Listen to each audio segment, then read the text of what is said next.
name's Alyssa. I'm going to be your student nurse today. I have orders to place a nasogastric tube into your stomach on intermittent suction. I'm going to perform hand hygiene and I close the door for privacy.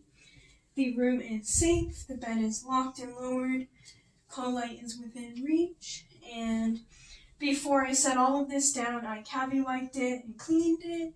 I cleaned my stethoscope and I cleaned my pen light. So I have orders to place the NG tube into your stomach to help treat your symptoms. Can you tell me your name and date of birth for me, please? Ashley Bartling, May 3rd of 98. Perfect, and that matches my bar here, and I have a Salem sum, which is intact and not expired, and that also matches my bar. I have a clean drape that I'm going to lay down. I have a syringe, my lubrication, and my pH paper. I have an MSS basin and tissue paper, and I'm going to put a towel down just in case it is needed.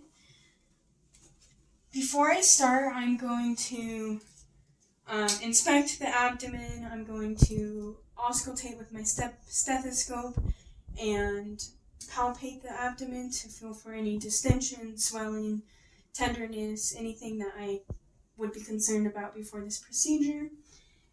And do you have a deviated septum or any allergies to latex or anything that would come in contact with your skin? No. And you haven't had any surgeries or procedures lately? No. Okay, perfect. So we will continue with the procedure. The bed is at 45 degrees, which is perfect for placing an NG tube.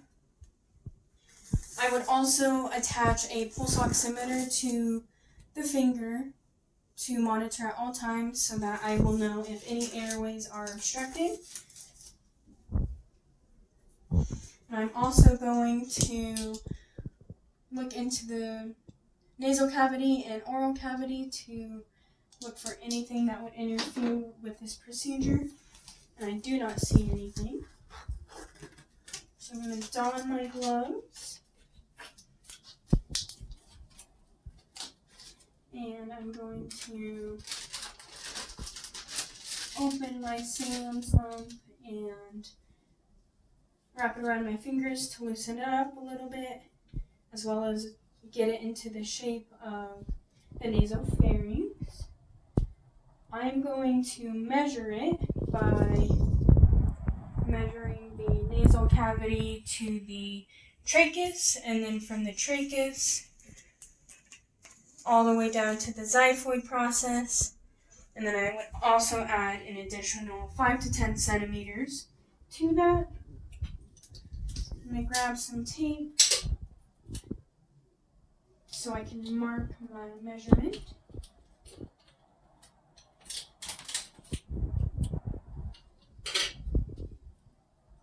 So I'm going to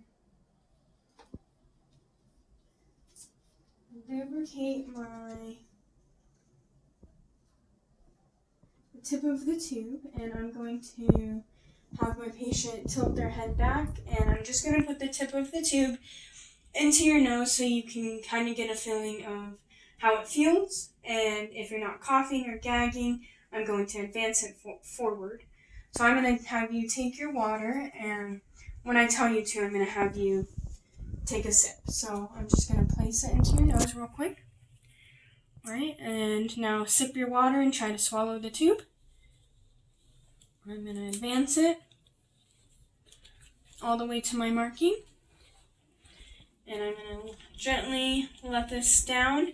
I made sure this was closed before I inserted it so that nothing came out of it. And I'm going to take another piece of tape and secure it. If my patient was choking, coughing, gagging, showing signs of any dyspnea or low oxygen, I would not advance any further, and I would take it back and try again. And I would do that 2 to 3 times, and if it's still not working, the tube might be in the lungs, and I would completely discontinue the procedure. But my patient did a great job, and now I will check for the placement by taking some of the gastric contents out and checking for the color, consistency, and the pH. So I'm going to stick this in and take 5 milliliters of gastric contents out and replace that. And then I'm going to take my pH paper and test it, and that looks good. So placement is correct based on that, but because I have an order from the physician, I will also get an x-ray to confirm the placement before I did medications or tube feedings through the nasogastric tube in case it was in the lungs or in the wrong place.